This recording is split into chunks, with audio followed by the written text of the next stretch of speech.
할렐루야. 네, 오늘 이 새벽에 나오신 여러분 위에 주님의 평화와 은혜가 함께 하시기를 간절히 바랍니다. 자, 우리가 굉장히 기대했던 일들이 있습니다. 반드시 잘 될 것이다. 반드시 승리할 것이다. 지난번에는 혼자 가도 잘 됐는데 이번에는 애 아버지까지 같이 보냈으니까 분명히 틀림없이 잘 될 거야. 이런 기대감을 가지고 기다렸는데 전혀 기대에 어긋나는 경우가 있을 수 있습니다. 누가 그렇게 하셨을까? 하나님이 그렇게 하셨다는 것입니다.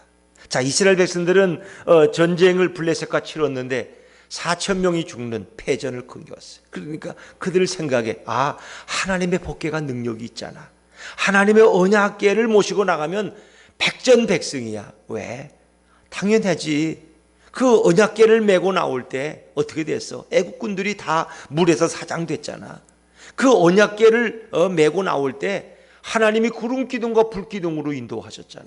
그 언약궤를 메고 나오니까 우리가 전쟁에서 패배한 적이 있나? 없잖아. 요단강을 건너는 요단강이 갈라지더라니까. 언약궤 메고 제사장들이 그냥 서 있는데 물이 그냥 다 멈춰버렸어. 세상에 그런 일이 어디 있어? 물이 장벽을 이루어서 우리가 다 건널 때까지 물이 흐르지도 않더니. 자, 여러분, 이런 언약궤가 어디 있습니까? 더구나 여리고성을 쳐부수는데 하루 7번씩 하루 한 바퀴씩 돌고 7일째 가서 소리 질렀더니 언약궤를 앞세우고 갔더니 성이 그냥 무너져 버렸어. 언약궤만 있으면 안 되는 게 없어. 언약궤, 그 언약궤, 그것이 그들에게는 큰 기대였고 큰 기쁨이었고 큰 떨림이었어요. 그러니까 언약궤를 전쟁에 보내고 나서 엘리는 이게 마음이 이게 진정이 안 돼. 하나님의 언약궤를 전쟁에 나갔는데 이건 반드시 승리할 거야. 그리고 의자에 앉아 성문 곁에서 기다리고 있는 온 백성이 승보를 기다리고 있어. 그런데 어떻게 해요? 그 들은 소식은 패배의 처참한 소식이었다. 우리가 인간적으로 다 갇혔어. 나는 그냥 다 했어. 주일도 열심히 지켰고 등산 가느라고 주일도 한 번 안 빠졌어. 나는 몸이 아파도 약 먹고 왔다니까. 그냥 그때 와서 내가 청소도 한 번 빠진 적 없고 내가 11조 빠진 적 없어. 나는 주일원금도 꼭꼭 해. 이렇게 했는데 이 결과가 참담해. 이거 어떻게 설명하냔 말이야. 어떻게? 자, 정말 오늘 성경은 형식적인 믿음과 진정한 내적인 영성에 대해서 말씀하고 있는 거예요. 그러니까 눈에 보이는 껍질의 신앙이 있어요. 껍질의 신앙. 주일날 교회 가는 거. 물론 아름다운 일이에요. 그러나 정말 그 중심에 예수님을 모셨느냐는 아무도 말 못해. 성가대에 서서 매일 30분 전에 일찍 와서 연습하고 또 끝나고 1시간 연습하고 가. 성가대 서기만 해도 아름다워. 저런 분의 기도를 저런 분도 부채를 질까? 마음에 누구를 미워할까? 성가대원이 저렇게 아름다운 옷을 입었는데 그렇게 앞에 서서 찬양을 독창도 잘하고 솔로도 잘하는데 근데 그 마음에 주님이 계시지 않으면, 예수님이 임재에 계시지 않으면, 하나님이 함께 하지 않으면 그 모든 것이 뭐예요? 쓸데없는 것이라는 거예요. 아무 쓸모가 없다는 거예요. 그 모든 조직과 그 모든 화려한 장식들, 성구들, 그 큰 예배당도 예수님이 계시지 않으면 아무 의미가 없다는 거예요. 그러니까 이 언약궤라는 건 그만큼 지성소 깊이 넣어놓고 하나님이 임재해 계시는 것이, 그 지성소를 아무나 함부로 못 들어가는 것이. 그런데 여러분, 가장 중요한 것은 하나님이 그곳에 임재해 계시도록 정말 그들이 하나님을 진정으로 사랑하고 그리고 죄를 멀리하고 늘 회개했느냐 하는 것입니다. 오늘 이스라엘 백성들의 모습은 어찌 보면 부적을 메고 나가는 것처럼 언약궤를 메고 나갔어요. 점쟁이가 뭐 잘못하면 부적 갖다 붙이라고, 그러면 귀신이 못 들어온다고, 애군이 떠난다고. 그 부적이 무슨 힘이 있어요, 여러분? 성경을 부적처럼 여기는 분이 있어요. 머리가 아프면 꼭 성경책을 베고 주무셔. 근데 성경을 읽어본 적은 없어. 골치가 아파서. 그러나 머리가 아프면 성경을 베고, 그리고 집에도 방마다 십자가를 하나씩 다 붙여놨어. 십자가를. 그래서 목걸이까지 하고 십자가 반지까지 했어. 그러면 사단이 틈타지 못하나요? 그래서 여기 십자가를 떼는 교회들이 많다는 거 아시죠? 십자가 합동측은 총회에서 십자가를 떼기로 결정했는데 아직도 못 떼는 교회도 있다 그러더라. 왜? 사람들이 십자가를 바라보고 십자가만 자꾸 이렇게 하면은 거기에 능력이 나오는 것 같아. 십자가라는 건 뭐예요? 예수 그리스도께서 십자가에서 나를 위해 피 흘리시고 죽으셨다. 그리고 그 예수님이 오늘 나와 함께 하신다. 이 믿음을 상징하는 것이지 십자가 자체가 무슨 능력이 있는 거야. 그래서 우리가 하도 그런 영화 보죠.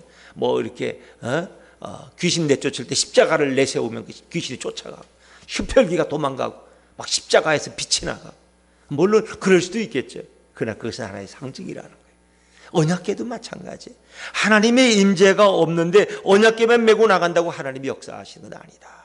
더 중요한 것은 우리의 내적인 믿음, 내적인 영혼이 하나님을 얼만큼 사랑하느냐 하는 것입니다. 그래서 우리는 자칫하면 이 기독교도 모든 종교가 껍질만 종교의 껍데기를 쓰고 있고 그 속은 텅 비어 있을 수 있다는 거예요. 그러니까 유대 민족들이 섬기던 유대교, 그들이 하나님을 섬겼지만 그들이 왜 잘못된 것입니까? 성전은 화려하고 석상은 근사하게 세워놨고 많은 율법과 제도를 갖춘 제사장들이 화려한 옷을 입었는데 하나님이 계시지 않는다는 거예요. 그들은 하나님의 말씀을 듣지도 않고 하나님의 음성에 귀를 기울이지도 않고 그 하나님 말씀 앞에 순종하는 자도 없고 그들은 그저 그들이 가진 종교적 권위와 그 율법의 껍질만을 가지고 하나님이 늘 우리와 함께 하리라고 착각하며 살아갔다면 그것처럼 비극적인 게 어디 있어요? 그러니까 적어도 이들이 아무리 잘못해도 언약궤만 내고 나가면 전쟁에 승리하리라고 착각했어요. 그러니까 온 이스라엘이 언약궤가 왔다, 실로에서 언약궤를 모셔왔더니 함성을 지르니까 온 땅이 울릴 정도로. 그러니까 블레셋 진영에서도 큰일 났다. 저들이 언약궤를 모셔왔대. 언약궤를. 저 언약궤 앞세우면 한 번도 전쟁에 패배한 적이 없대. 블레셋도 떨었어. 블레셋도 이제 큰일 났다. 우리는 패배했다. 그러면서 자기들의 군사들을 이제 우리가 그래도 대장부의 마음을 가지고 이스라엘과 싸워 이겨야지 저들에게 종이 되면 안 되잖아 하면서 스스로 격려했어. 그러나 보기 좋게 그들은 패배했다는 거죠. 자, 우리 건너뛰어서 10절과 11절 말씀, 10절과 11절 말씀 같이 읽죠. 시작. 블레셋 사람들이 쳤더니 이스라엘이 패하여 각기 장막으로 도망하였고 살육이 심히 커서 이스라엘 보병에 엎드러진 자가 3만 명이었으며 하나님의 궤는 빼앗겼고 엘리의 두 아들 홈니와 비느하스는 죽임을 당하였더라. 하나님의 궤를 더구나 빼앗겼어. 어떻게 빼앗길 수가 있을까? 물론 하나님이 그 하나님의 언약궤에는 함께 하시고 그래서 우리가 이렇게 이제 오늘 블레셋에게 빼앗겼지만 이제 우리가 또 한두 장 지나가다 보면은 이 언약궤를 모셔놓은 블레셋의 신전에 자고 나면 이상한 일이 생겨. 블레셋 신들이 나자빠지고 목이 부러지고 팔이 부러지고 신기한 일. 또 블레셋 도시에 역병이 생기고 막 놀라운 일들이 일어나요. 그래서 그들이 결국은 언약궤를 돌려보내요. 베세메스라는 곳으로 결국은 이 뭡니까 소를 두 마리를 앞세우고 그리고 여기에 이렇게 마찰을 해서 돌려보내는 모습을 볼 수 있어요. 그러나 하나님은 적어도 그들과 함께하지 않았다는 것입니다. 왜 그랬을까? 그들은 하나님의 뜻을 묻지 않았습니다. 그러니까 엘리의 시대에는 하나님께 전혀 기도하지도 않고 하나님의 뜻을 알려고 하지도 않았어요. 엘리가 그저 하나님이야. 그러나 눈도 멀고 귀도 듣지도 못하는 80 몇 세지죠? 98세 이 비둔한 노인이 대제사장으로 앉아서 그가 모든 하나님을 대신했어요. 그런 자기 자식들의 죄를 지적하는 하나님의 사람의 방문에도 흔들리지가 않아요. 아들은 듣지도 않고. 그 엘리는 그냥 그렇게 사무엘을 통해서도 분명히 저주의 예언을 들었지만 회개하지 않습니다. 그런 그대로 그냥 머뭅니다. 왜? 이미 회개할 정도의 마음에 이런 뜨거움도 잃어버렸어요. 아무 조치도 행하지 않습니다. 결국 이 무능하고 이 무지한 엘리가 이끄는 이 이스라엘 백성은 전쟁에 크게 패배하게 되죠. 하나님의 뜻대로 살지 못했음을 그들은 회개했어야 됐어요. 그리고 오늘 정말 우리가 전쟁에 패배했는데 언약궤를 모시고 나가면 승리할 수 있을까요? 아니면 우리가 먼저 뭘 해야 될까요? 하나님께 여쭤봐야 되는데 물어보지도 못했고 하나님의 음성을 듣지도 못했고 오죽했으면 하나님이 하나님의 선지자를 보내서 그들에게 분명히 경고했는데도 엘리는 아무런 조치도 행하지 않고 백성에게 이 사실을 알리기조차 않았어요. 백성에게 적어도 이런 사실을 알리고 하나님의 사람이 내게 와서 우리 엘리 가문의 멸망과 우리나라의 멸망을 이렇게 예언하셨다. 이거 어떻게 하면 좋으냐? 전쟁에 나가야 되느냐 말아야 되냐? 언약궤를 앞세워야 되냐 말아야 되느냐? 그들은 분명히 그것을 공론화하고 백성에게 알렸어야 돼. 그런데 아무런 조치도 엘리는 하지 않았어요. 지금까지 잘 살아왔으니까 앞으로도 잘 되겠지라고 생각했어요. 하나님의 뜻을 묻지 않고 하나님 앞에 나와 하나님의 임재를 염려하지도 않고 그들은 영적인 이 본질을 바로 이해하지를 못했어요. 온 백성들도 자신들의 죄를 깨닫고 우상 숭배를 깨닫고 회개하지도 못했어요. 결국 그 결과는 참담한 것입니다. 참담한 거예요. 모두가 이렇게 하나님이 축복 주셔서 이렇게 블레셋과의 전쟁도 없고 우리가 평안한데 이건 다 하나님이 함께 하심이야. 하나님이 함께 하심. 그러나 하나님은 엘리의 가문을 버리기로 작정하셨고 사무엘이라는 새로운 선지자 그리고 제사장을 준비시키고 계셨던 것입니다. 결국은 그 예언대로 모든 것을 다 빼앗기고 모든 것을 다 잃어버리고 말았습니다.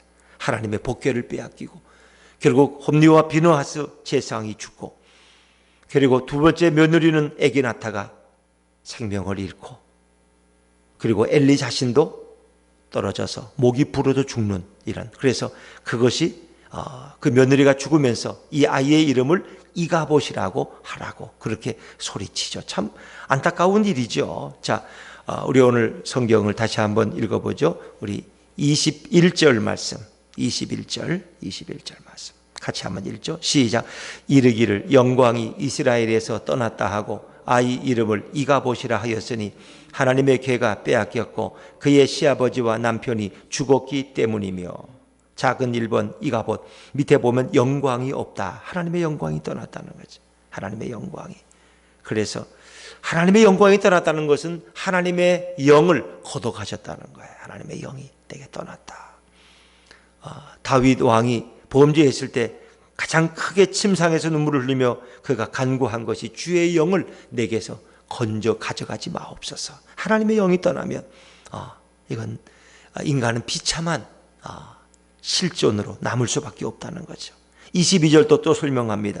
또 이르기를 하나님의 궤를 빼앗겼으므로 영광이 이스라엘에서 떠났다 하였더라. 하나님의 궤를 오죽했으면 하나님이 빼앗기게 하셨을까? 결국 이 모든 전쟁의 승패를 좌우하신 분은 바로 여호와 하나님이십니다. 회개하지 않고 법궤만 들고 나가면 승리하리라고 기대했는데 보기 좋게 그들은 넘어지고 말았다는 것이죠. 그렇습니다. 오늘 우리는 실제와 내면을 늘 구분할 수 있어야 돼. 물론 예배에는 형식이 필요하고 교회에도 어떤 형식이라는 게 필요한 것입니다. 그러나 더 중요한 것은 내 마음속에 예수님이 주인 되시느냐 하는 것입니다. 하나님이 나의 왕 되시느냐. 전적으로 나는 그 말씀을 하나님의 말씀으로 믿고 그리고 그 말씀에 순종하고 있느냐 하는 것입니다. 나는 모든 중요한 일들을 주님께 여쭤보고 있느냐. 내가 주인 되어서 내가 결정하고 내가 왕처럼 살아가고 있느냐 하는 것입니다. 주님의 임재. 물론 우리는 성령이 그와 함께 있느냐를 여러 가지로 설명할 수 있겠죠, 여러분. 그러나 가장 중요한 것은 그가 방언을 하느냐 예언을 하느냐 뭐 그런 걸 떠나서 정말 예수님이 내 인생의 주인이냐 그리고 나는 그분께 묻고 있느냐 그리고 그분이 내게 이런저런 모습으로 말씀하실 때 나는 그분께 순종하고 있느냐 하는 것이 제일 중요한 것이죠. 그래서 예수님이 그와 임재해 계실 때 함께 계실 때 여호와의 영이 그의 인생을 이끌어 가실 때 그는 가장 행복한 인생이고 그리고 하나님의 임재 속에서 살아갈 수 있는 것입니다. 물론 사람들의 삶 속에 뭐 더 잘되고 덜 못되고 뭐 차이가 있겠죠. 그러나 가장 중요한 것은 예수님의 생명이 내 안에 있느냐 하는 것입니다. 그것이 가장 중요하지 않겠습니까? 그래서 우리는 크고 작은 것을 떠나서 오늘도 예수님과 함께하는 삶, 그것이 가장 중요한 것입니다. 언약궤, 눈에 보이는 어떤 형식적인 것, 물론 거기에도 하나님이 함께 하셨겠죠. 그러나 더 중요한 것은 내가 하나님과 오늘도 교제하며 주님의 뜻을 물으며 순종하며 그분을 모시고 살아가고 있느냐. 오늘도 예수님을 내 인생의 주인으로 모시고 오늘 하루를 살아가는 저와 여러분 되시기를 주의 이름으로 축원합니다. 기도하겠습니다.